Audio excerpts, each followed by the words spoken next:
I woke up in an instant, my chest tight, breath caught in my throat. The bed felt wrong. Too empty. My hand shot out to the side, expecting to find the soft warmth of my newborn, but instead, there was nothing. The blanket where he should have been was flat, undisturbed. My pulse pounded in my ears as I pushed myself up, my body still heavy with exhaustion. Maybe Jake had taken him? But no, Jake was still asleep beside me, his breaths slow and deep. The space where my son should have been was empty. I tore the covers back and stumbled out of bed, my heart hammering so hard I thought I might pass out. I barely registered my own shaking as I rushed down the hallway, every muscle screaming at me to move faster. The house was too quiet, the kind of silence that pressed against my skull like a warning. Then, as I reached the living room, I saw her. Kathy was sitting on the couch in the dim glow of the lamp, rocking my baby in her arms. She was humming softly, stroking his tiny face with her fingers. My son was wrapped in a blanket I didn't recognize, something pale blue with embroidered flowers along the edges, something I knew I hadn't bought. My stomach twisted. How long had she been holding him? "Kathy!" I forced out, my voice barely above a whisper. "What are you doing?" She didn't even flinch. She just kept rocking, pressing a gentle kiss to his forehead. "Emily, he's sleeping so peacefully. You were exhausted. I didn't want to wake you." Her voice was sweet, careful, like she was talking to a child. Like I was the child. I took a step forward, reaching out instinctively. "Give him to me." Kathy didn't move. "Emily, honey, you looked so tired. I thought I'd let you rest." He needed me. Her arms tightened around him, a protective grip that sent a bolt of ice straight through my chest. "He doesn't need you," I snapped, my voice rising now. "He needs me, his mother." That's when she finally looked up at me, her eyes calm, eerily steady. A real mother knows when to let someone more experienced step in. "You're overwhelmed, sweetheart. I've raised children before. You should be grateful I'm here." I could barely breathe. I wanted to rip my son out of her arms, but I was frozen, my brain struggling to process the situation. I had agreed to let Kathy stay with us for a while after the birth. I had thought she would help. That's what she promised, to help. But this wasn't help. This was something else. Something I didn't understand yet, but that made every nerve in my body scream that something was terribly wrong. "I'm not overwhelmed," I said through clenched teeth. "I just want my baby back. Right now." Kathy let out a soft sigh, like I was exhausting her, like I was the one being unreasonable. But finally she shifted ever so slowly and placed my son back into my arms. Relief flooded through me the second I felt his tiny weight against my chest. He was warm, safe, his breath steady against my skin. I held him close, pressing my lips to his soft hair, but my body was still rigid with tension. Kathy smiled at me, tilting her head. "See? No need to panic. I was only helping." I swallowed hard, forcing myself to keep my voice steady. "Don't take him from our room again."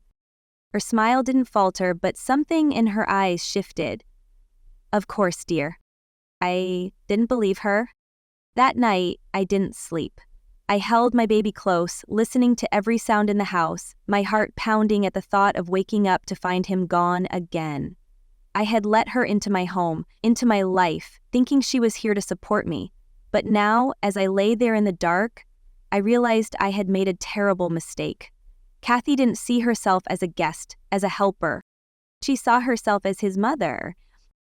In the days that followed, I tried to convince myself that I was overreacting, that Kathy had only meant well, that she hadn't really meant to take my baby in the middle of the night. She was just trying to help. But deep down, I knew that was a lie, because once I started paying closer attention, I realized that her idea of helping had nothing to do with supporting me. It had everything to do with replacing me. It started small. Subtle things that could almost be excused. Every morning, she was already up before me, holding my baby in the living room, bouncing him in her arms like she had been there all night. When I asked how long she'd had him, she would just smile and say, "Oh, he was fussing, so I thought I'd let you sleep." When I pointed out that I hadn't heard him cry, she would brush it off. "You must have been really tired, sweetheart." The way she said it made me feel like I was the one who had failed, like I had slept so deeply that I hadn't even heard my own child needing me. Then she started correcting me. Constantly, every time I changed his diaper, she had a comment about how I should be doing it differently. Tighter, Emily, or he'll leak through. Every time I nursed, she would shake her head and sigh. Are you sure he's getting enough? Maybe you should supplement with formula. He looks hungry. If I held him, she'd criticize my posture. Support his neck more. No, like this. If I rocked him to sleep, she'd insist I was doing it wrong. One afternoon, I found her in the nursery, rearranging everything. The blankets I had picked, the clothes I had folded, the stuffed animals I had placed on the shelves. She had moved them all. The rocking chair had been turned to face the window, the diaper station reorganized. I just thought it would be more efficient this way, she said when she saw me staring. You'll thank me later. I started feeling like a guest in my own home. My own son felt like he was slipping away from me. And Jake didn't see it. She's just trying to help, he kept saying. Come on, Em, she's great with him. It's nice to have the extra hands, isn't it? No, I snapped. It's not nice. She's treating me like I don't know what I'm doing. Like, I'm not his mother. Jake sighed, rubbing his face. She doesn't mean it like that. You're stressed. You just had a baby. Maybe you're taking it the wrong way. I stared at him, disbelief tightening in my throat. Taking it the wrong way? Jake, she took him out of our bed while we were sleeping. That's not helping. I stopped myself, shaking my head. Forget it. You're never going to see it. He reached for me, but I pulled away. I knew he loved me, but he was blind when it came to his mother. He didn't see what I saw. Then it got worse. One night, I was in the kitchen washing bottles when I heard her voice from the living room. Soft, gentle, hushed like a lullaby. I dried my hands and stepped closer, peeking around the corner. Kathy was sitting on the couch, cradling my son, her lips pressed to his forehead. You're such a good boy, she whispered. Grandma loves you so much, more than anything. That wasn't what made my blood run cold. It was what she said next. Don't you worry, sweetheart. Grandma's gonna take care of you. I won't let anything happen to you. I won't let anyone take you away. I felt like I had been punched in the gut. I cleared my throat, stepping into the room. What do you mean by that? She looked up, smiling like nothing was wrong. Oh, Emily, don't be so sensitive. I was just talking to him. Yeah, because it sounded like you think he's yours. Her smile didn't falter, but there was something behind it, something cold. Don't be ridiculous. I know he's your baby. But let's be honest, dear, you've been struggling. It's only natural for a first-time mother. I just want to make sure he's getting the best care. I didn't answer. I just held out my arms. Give him to me. For a moment, I thought she wouldn't. I saw it, the hesitation, the flicker of resistance in her eyes, but then she handed him over with a soft sigh, like she was humoring me. That night, I locked our bedroom door. I didn't tell Jake. I didn't care what he thought. I just couldn't risk waking up to find my baby gone again. But Kathy wasn't done. The next day, I went to take a nap while Jake watched the baby. I was gone for maybe an hour. When I woke up, I walked into the living room and froze. Kathy was sitting there with my son. Jake was nowhere to be seen. I clenched my fists. Where's Jake? She smiled. Oh, he had to run to the store. I told him I'd watch the baby. You were sleeping so soundly. My skin crawled. You need to stop, I said, my voice shaking. I mean it, Kathy. You don't get to just take over. This is my child. Her smile faded, and for the first time I saw the mask slip. Emily, she said slowly, carefully, a good mother knows when to accept help. And honestly, sweetheart, I think you need it. Something about the way she said it, the way she was looking at me, it made my stomach turn. I spent the rest of the day glued to my son, refusing to let her take him again. That night, when I got up to check my phone, I saw something that made my blood freeze. A text. From Kathy. Not to me. To Jake. I'm really worried about Emily. She's not coping well. I don't think she's fit to take care of the baby on her own. Maybe we should talk about other options. Other options. I couldn't breathe. She was trying to take my son, and my husband was too blind to see it. I didn't sleep that night. Every time I closed my eyes, I saw Kathy's text. Maybe we should talk about other options. The words circled in my head, poisoning every thought, twisting my stomach into knots. What did she mean by that? What options was she talking about? And worst of all, was Jake actually listening to her? He hadn't mentioned it. He had acted normal, like nothing had happened. But that didn't mean he hadn't considered it. I couldn't shake the fear that he might actually believe her, that maybe in some dark corner of his mind, he thought she was right. I needed to know the truth. The next morning, I played along. I smiled, I nodded, I pretended to accept Kathy's help. I needed her to think I wasn't suspicious, that I wasn't watching her every move, and while she was busy hovering over my son like a possessive shadow, I went into the guest room where she had been staying since the baby was born. I knew I had to be fast. If she caught me, I had no idea what she would do. The room smelled like her floral perfume and stale coffee. Her suitcase was half-zipped on the floor, clothes spilling out. I ignored it. I went straight to her nightstand, pulling open the drawers. Nothing. Just some medicine bottles and loose change. Then I checked her purse. My hands were shaking as I rummaged through the clutter inside. Then I found it. A small, leather-bound notebook. I didn't know what I was expecting, but when I flipped through the pages, my breath caught in my throat. She had been keeping notes on me. Emily seems exhausted today. She can barely keep her eyes open. Emily forgot to change the baby's outfit after he spit up. Concerning lack of attention to hygiene. Emily got frustrated when he wouldn't stop crying. Possible signs of postpartum depression? Every page was filled with little observations, twisted in a way that made me look incompetent, like I was incapable of taking care of my own child. It wasn't just notes, it was evidence. She was building a case against me. My pulse roared in my ears as I turned the pages faster, and then, near the end, I found something even worse. Called my attorney today. He agrees that if Emily's condition worsens, there may be grounds for intervention. Jake is still reluctant, but I think he'll come around. He just needs to see it for himself. My knees nearly buckled. I gripped the notebook, my nails digging into the cover. Attorney. Intervention. She wasn't just trying to turn Jake against me. She was trying to take my son away. I shoved the notebook back into her purse, my hands trembling. I needed proof, real proof, but I didn't have time to take pictures without risking getting caught. My mind raced. How far had she gone? What had she told Jake? What had she told the attorney? Was she actually trying to file for custody? No, she couldn't. Could she? I had to stop this before it got any worse. I left the guest room, forcing myself to breathe. I had to act normal. I couldn't let her see the panic in my eyes.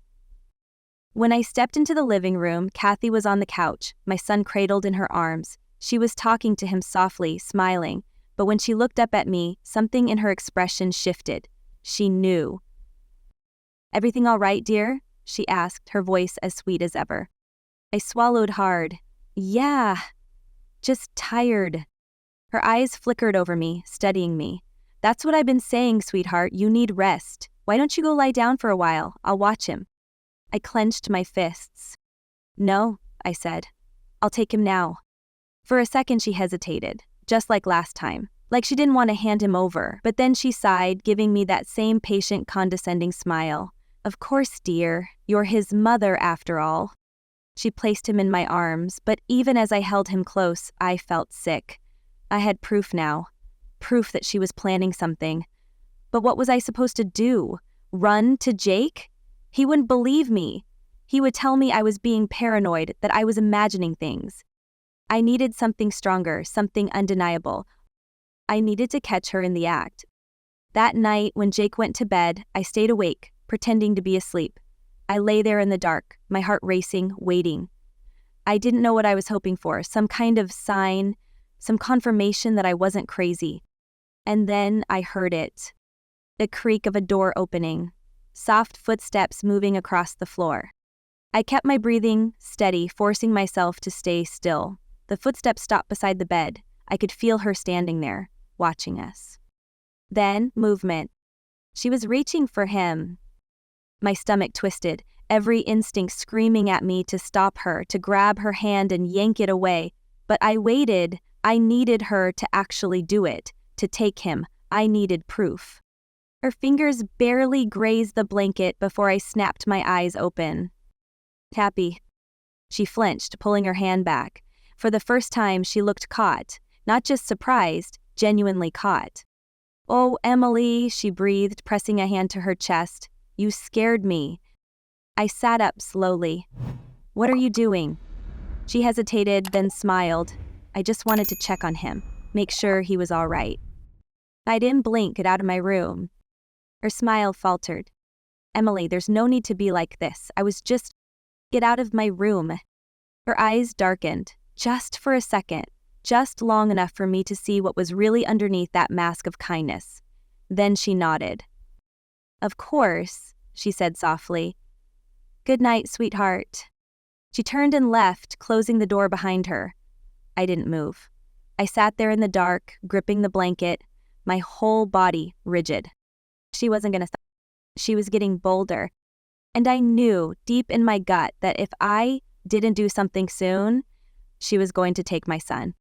The knock on the door came early in the morning, just as I was changing the baby's diaper. The sound was sharp, deliberate, my stomach tightened. I wasn't expecting anyone. Neither was Jake. I glanced at the clock, barely past 8. I scooped my son into my arms, my heartbeat already picking up, and made my way to the door. When I opened it, I felt the air shift, thick with something I didn't understand yet. 2 women stood outside, both wearing calm, professional expressions. One of them, a tall brunette with a clipboard in her hand, smiled in a way that felt too polite, too practiced. "Emily Carter," she asked. I gripped my baby closer. "Yes." She nodded, slipping something from her pocket, a badge. "I'm Amanda Lewis from Child Protective Services. This is my colleague, Sarah Patel. We received a report about concerns regarding the welfare of your child. We'd like to ask you a few questions." The world tilted. I swallowed, forcing myself to keep my voice steady. "A report? From who?" Amanda's expression didn't change. "I'm afraid we can't disclose that information." I already knew. My hands started shaking. I could barely keep my grip on my son as I stepped aside, letting them in. My mind was racing, trying to figure out what Kathy had told them, what kind of story she had spun. I thought about the notebook, the little notes she had been keeping on me, twisting normal exhaustion into something dangerous. I sat down on the couch, shifting my son against my chest as the women took their seats across from me. Amanda flipped open her folder. "The report states that you've been exhibiting signs of severe postpartum depression," she said, her voice carefully neutral. "That you've been neglecting basic care, forgetting to feed the baby, not changing his diapers frequently enough. There was also a concern raised about possible emotional instability." I almost laughed, not because it was funny, but because the absurdity of it made me want to scream. My mouth went dry. "That's not true," I said, my voice firm despite the panic crawling up my throat. "I take care of my son. I love him. He's healthy, he's fed, he's safe." Sarah, the other caseworker, offered a small nod. "We're not here to assume anything, we just want to assess the situation. Would it be all right if we took a brief look around?" I didn't have a choice. I nodded, watching as they moved through the house. They checked the kitchen, the nursery, the bathroom. They looked at the baby's crib, his bottles, his changing station. I saw Amanda jot down a note, and my stomach clenched. "Your home appears to be in good order," she finally said when they returned to the living room. "That's a positive sign." My breath released just a little. "Can I ask who made the report?" I tried again, even though I already knew the answer. Amanda hesitated. "It was an anonymous tip, but the person claimed to be a concerned family member." "Of course." Jake came down the stairs then, his hair messy from sleep, eyes squinting at the unexpected visitors. "Huh. What's going on?" Amanda turned to him. "We received a report about concerns for the baby's welfare. We were just speaking with your wife." Jake's face shifted from confusion to something sharper. His gaze snapped to me. "A report from who?" I clenched my jaw. "Your mother," I said. Jake stiffened. "No, she wouldn't." "She did," I cut him off. "She's been keeping notes on me, Jake. I found them. She's been twisting everything I do to make it look like I'm unfit, and now she's calling CPS on me?" I expected him to defend her, to tell me I was imagining things, but for the first time I saw hesitation in his face. Doubt. Enda cleared her throat. "Mr. Carter, do you have any concerns about your wife's ability to care for your child?" Jake hesitated. My stomach dropped. "No," he said finally. "Emily is an amazing mother. Whoever made this report was lying." It should have felt like relief, but all I felt was anger, because the hesitation had been there, the doubt had been there. Kathy had gotten to him. Amanda exchanged a glance with Sarah before standing. "Thank you for your time. Based on what we've seen, there's no immediate cause for concern, but we may follow up if necessary." I nodded stiffly, holding my son even closer as they left. The moment the door shut, I turned to Jake. "I want her out," I said. Jake rubbed his face. "Emily, this is a lot." "She called CPS on me, Jake. She tried to take my son. How much more does she have to do before you realize she's dangerous?" He sighed, running a hand through his hair. "I need to talk to her." "No," I snapped. "You need to choose." His jaw clenched. "Emily, if you won't tell her to leave, I will." I stormed upstairs, my heart hammering, my body shaking with rage. Kathy was in the guest room, sitting calmly on the bed like nothing had happened, like she hadn't just tried to destroy my life. She looked up, smiling. "Good morning, sweetheart." I saw red. "You called CPS on me," I said, my voice deadly quiet. Her smile didn't falter. "I did what I thought was best for my grandson." "He's not your grandson," I snapped. "He's my son, and you are no longer welcome in this house." Her expression barely changed. "Emily, dear, you're being dramatic. I was simply looking out for the baby's best interests. If you're a good mother, you have nothing to worry about, right?" I clenched my fists so hard my nails bit into my palms. "Get out. Now." Kathy sighed, standing slowly. "I think we should discuss this with Jake." "Jake doesn't get a say in this," I shot back. "This is my home, my baby. You are leaving." For the first time, something flickered across her face, something dark. "You're making a mistake, Emily." "No," I said. "My mistake was letting you in." She stared at me for a long moment before finally picking up her purse. She walked past me, pausing at the door. Then she leaned in just slightly, lowering her voice. "This isn't over," she whispered. I didn't respond. I didn't move until she was gone. But deep down, I knew she was right. This wasn't over, not yet. I didn't trust that she was gone. Even after I watched her leave, even after I heard the door shut behind her, I knew Kathy wouldn't give up that easily. She had spent too much time trying to wedge herself between me and my son. A woman like her didn't just walk away. For a moment, I stood there in the silence of the house, my pulse still pounding from the confrontation. I should have felt relieved. I should have been celebrating the fact that she was finally out. But I couldn't. Because I knew this wasn't the end. Downstairs, I could hear Jake pacing in the living room. I held my son against my chest, feeling the steady rhythm of his tiny breaths, grounding myself before I walked down to face my husband. Jake was standing by the couch, hands on his hips, staring down at the floor like he was trying to process everything that had just happened. When he heard me coming, he looked up, his expression tight with frustration. "She's gone," I said flatly. Jake exhaled, running a hand over his face. "Jesus, Emily, did you really have to throw her out like that?"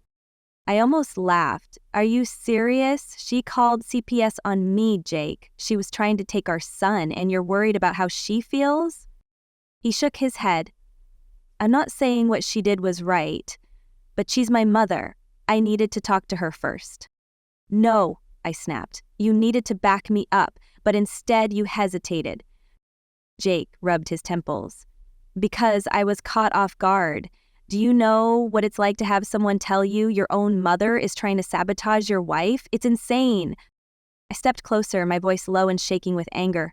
"She wasn't just trying, Jake. She did it. And if you can't see that, then maybe she's right about one thing. Maybe I am on my own in this." His face fell. "Emily?" I didn't wait for him to finish. I turned and walked away, heading upstairs to the nursery. I needed space. I needed time to think. Because this wasn't over. I didn't know what Kathy's next move would be, but I wasn't going to wait around to find out. The next day, I started looking for proof.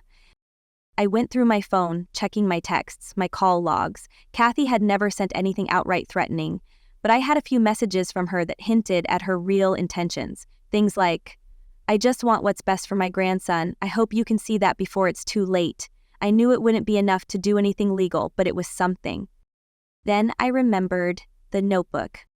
I had put it back in her purse the day I found it, But what if she had left it behind in the rush to leave? I went into the guest room, my heart pounding, and started searching. The bed was still unmade, her perfume still lingering in the air. I checked the drawers, the nightstand, nothing. Then I spotted her suitcase. She had taken most of her things, but the case was still there, slightly unzipped. I knelt down, pulling it open. Clothes, toiletries, nothing unusual. But then, tucked into the side pocket, I found it. The notebook. I flipped through the pages, my stomach twisting at the careful, calculated way she had documented everything. Then near the end, I found something new. Spoke with my attorney again. He agrees that if Emily reacts emotionally, it will strengthen the case. The goal is to prove instability. Jake may take time, but he's already questioning things. Need to be patient. The room blurred around me. She had been planning this all along. Manipulating Jake, setting traps, waiting for me to break, and she had nearly won. I snapped the notebook shut, my hands shaking. I needed a plan. That night, when Jake came home from work, I sat him down at the kitchen table. I slid the notebook across to him. "Read it," I said. He frowned, picking it up. As he started flipping through the pages, I watched his expression shift, confusion, then disbelief, then something close to horror. He set the notebook down, exhaling slowly. "She really wrote all this?" "Yes," I said, and she wasn't going to stop. She was waiting for me to crack. "She was trying to turn you against me, Jake." He didn't say anything for a long moment. When he finally spoke, his voice was quiet. "I don't know what to say." I crossed my arms. "You don't have to say anything, you just have to believe me." He looked at me then, really looked at me, and for the first time in weeks I saw the doubt fade from his eyes. "I do," he said. "I believe you." A lump formed in my throat, but I swallowed it down. There was no time for relief. "We need to make sure she stays out of our lives," I said, completely. Jake nodded. "I'll call her. I'll tell her she's not welcome back." "That's not enough," I said. "She's already gone too far. We need something stronger." I had spent all afternoon researching my options. I pulled out my phone and showed him the documents I had found. "We can file for a restraining order," I said. "We have proof that she's been trying to undermine me, that she called CPS with false claims. If she tries anything again, we'll have legal grounds to keep her away." Jake hesitated. "Emily, she's my mother." "And I'm your wife," I shot back. "She tried to take our child. You need to decide who you're protecting." Silence stretched between us. Then Jake exhaled, nodding. "Okay," he said. "Let's do it." The next morning, I made the call. And for the first time in weeks, I felt like I was finally taking back control. Filing for the restraining order was easier than I thought. Too easy. I filled out the paperwork, attached copies of Kathy's messages, her notes, and the CPS visit report. The clerk at the courthouse barely raised an eyebrow when she saw it all. It made me wonder how many cases like mine they saw every day. That thought alone made my skin crawl. Jake sat beside me in the car afterward, his hands clenched together, staring straight ahead. He hadn't said much since we left.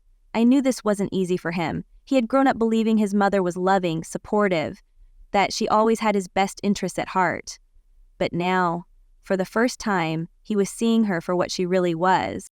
"She's gonna lose it when she finds out," he said finally. "I don't care," I said, gripping the steering wheel. "She doesn't get to come near our son again." Jake didn't argue. That was how I knew he was finally on my side. We drove home in silence. The first sign of trouble came later that night. Jake's phone started buzzing around 10, just as we were getting ready for bed. He glanced at the screen and sighed. "It's her." I felt my stomach tighten. "Don't answer." "I won't." The phone stopped ringing. A few seconds later it buzzed again, this time a text. "How dare you, after everything I've done for you, this is how you treat your mother?" Another. "I just wanted to protect my grandson. You think Emily is stable? You think she's fit to raise a child? You're making a huge mistake, Jacob." And another. "This isn't over." I grabbed his phone and blocked her number. "You don't need to see this," I said. "She's never gonna stop. We just have to make sure she can't get to us." Jake hesitated but nodded.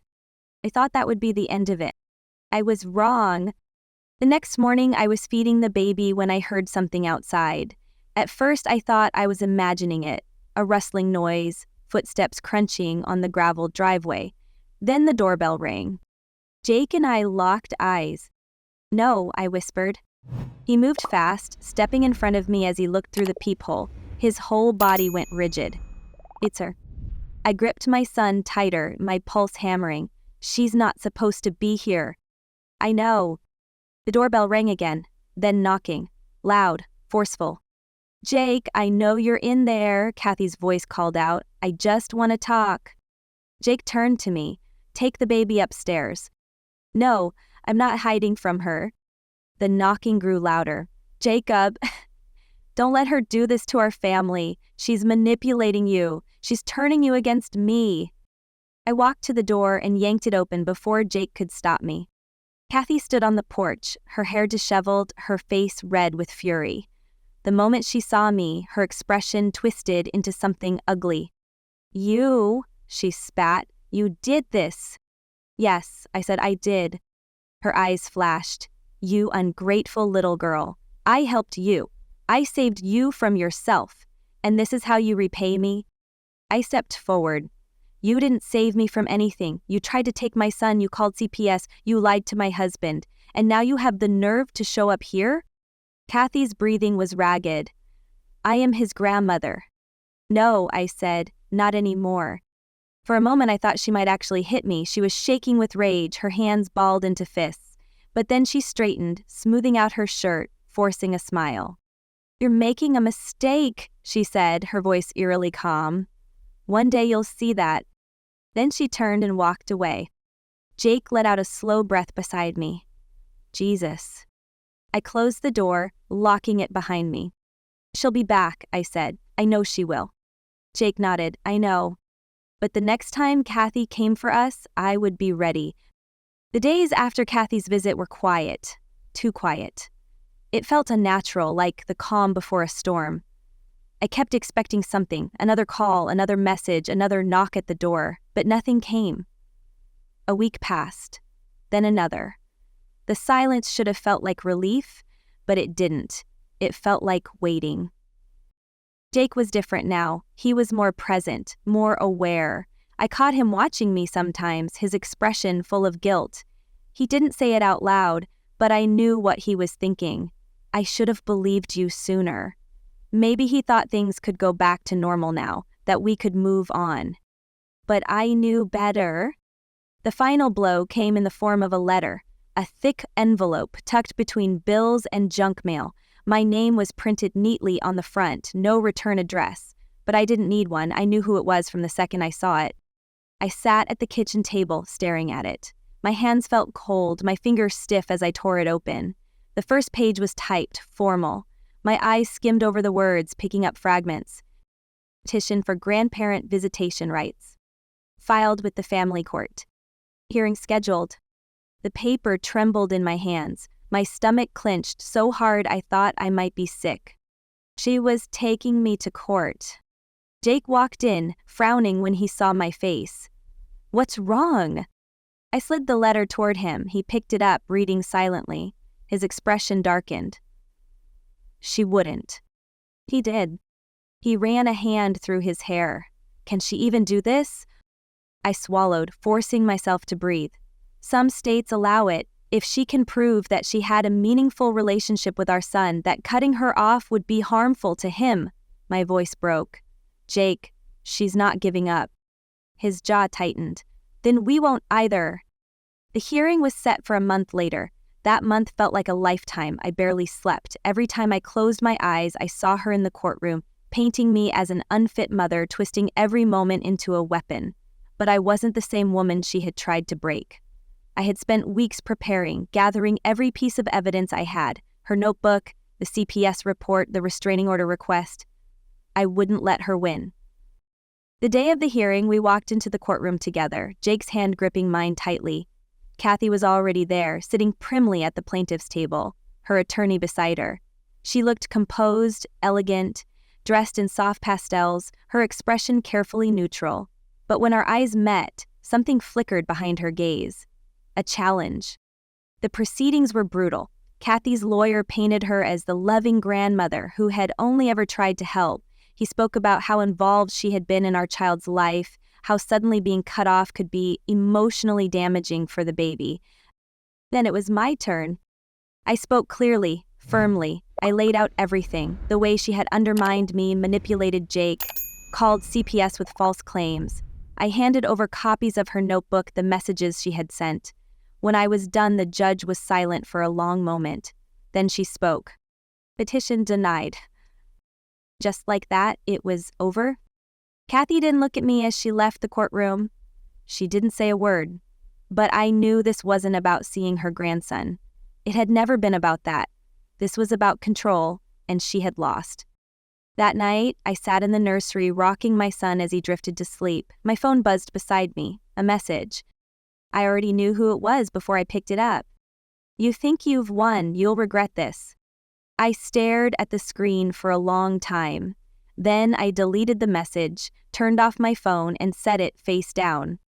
I had spent too long afraid, too long letting her presence loom over me like a shadow, but not anymore. I looked down at my son, tracing my fingers over his tiny hand. He was safe. He was mine.